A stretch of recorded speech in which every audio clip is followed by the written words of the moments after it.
is almost always unforgettable. Mine was on Middle Street outside the old Cafe Paradiso, which later became Views. As most of you know, a mere 85 steps, as Ted would tell it, from his front door. In a plot twist, our first meeting wasn't a typical night out. It was broad daylight. Ted was standing on the corner, wearing a knit hat in summer, dark sunglasses, and literally swirling a coffee cup. I thought he was in need, so I dropped 75 cents into his cup. Turns out he was just drinking coffee. He thought that was hilarious, especially because I was mortified, standing there thinking I'm a total a-hole. But in typical Ted fashion, his laughter made everything better. We became instant friends, and he reminded me I owed him a coffee. Later that day, I returned to Paradiso and bought him a makeup martini, which I discovered he appreciated way more than coffee. There's a reason Ted Lavash, the mayor of Middle Street, is downtown Lowell's ultimate OG. Ted was the welcome wagon, the unofficial official ambassador, pomp and circumstance, marquee lights, a 21 gun salute. Hoorah! He was the guy who could sell the magic of Lowell's motto, art is the handmaid of human good, better than anyone. And he did it with a cigarette in one hand, a martini in other, and that booming welcome, sweetheart! Gorgeous! My man! Remember who loves you. His enthusiasm was so great, he just swept everybody along with him. Not that we always knew where Ted was going, but we wanted to be there anyway. Like his striking paintings, Ted made life more vibrant, more colorful, more fun. The unofficial official mayor of Middle Street wasn't just part of Lowell's story. He helped write it. And for everyone here this evening, pardon me while I turn on the page. 2. I know Ted helped write your story too, because let's be honest, all of us have our own forever painting. Right here of Ted Lavash holding court and making us roar with laughter, sometimes until the sun came up. When the old JC Air Medicine Factory at 172 Middle Street was turned into live-work spaces for artists, Ted was among the first through the doors. In 1999, he claimed a second-floor unit and with it, a stake in the city's revival. His presence transformed more than a building. He helped transform Lowell itself from an industrial past into a hub of creativity and imagination. Ted poured so much love into downtown. He had a gift for spotting talent, for coaxing young artists onto gallery walls, for giving them confidence to find their unique voice and a place to belong. At the Airlofts Gallery, he made sure art and ideas had room to meet and to matter.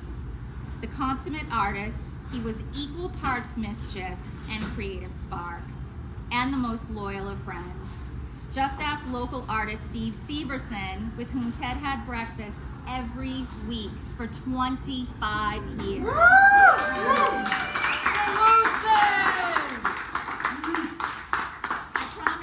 I'd meet him at the club diner. I'm not as good as Ted, but on Monday, I hope to share a breakfast with you, Steve.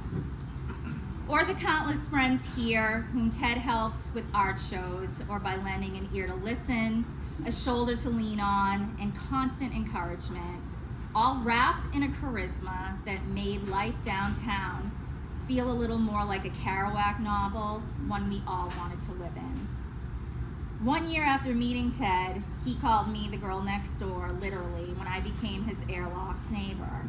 That's how it was with Ted. You met him once, and suddenly you were part of the neighborhood and part of his life. Ted was a true Denzian of downtown, but he didn't just love a good party. Ted was the party. Anyone who has him in their contacts knows his call of the wild. Out? ? Gathering was always quick to follow.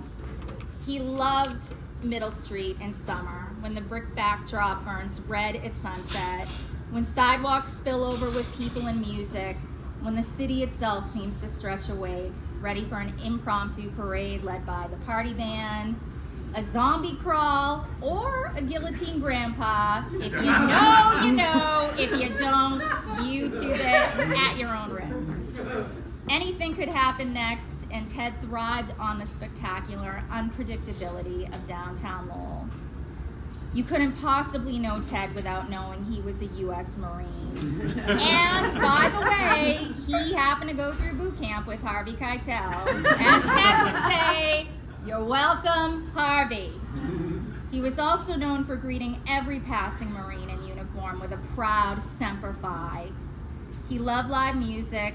He loved his martinis, Hendrix, 2 olives, a fist pounded on the table after the first sip. He even managed to get just a half order of food at Mandarin, a feat the Van Bemmels of Market Street tell me no one else could pull. His home, like his art, was a mosaic of the people he met downtown. His work tables were well worn, and the faces and conversations that inspired him kept him company as he gave them new life on canvas and paper.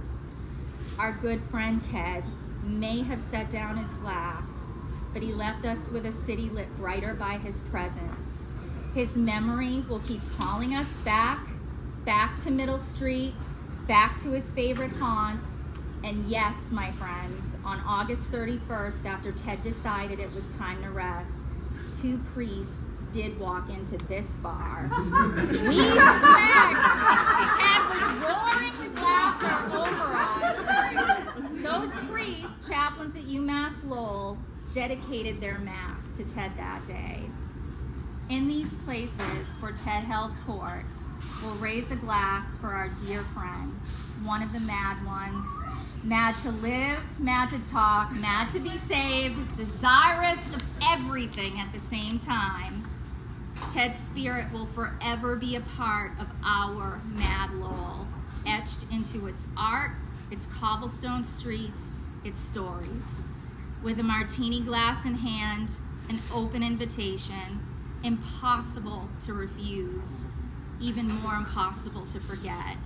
We love you, Ted, always. Hoorah. Hoorah!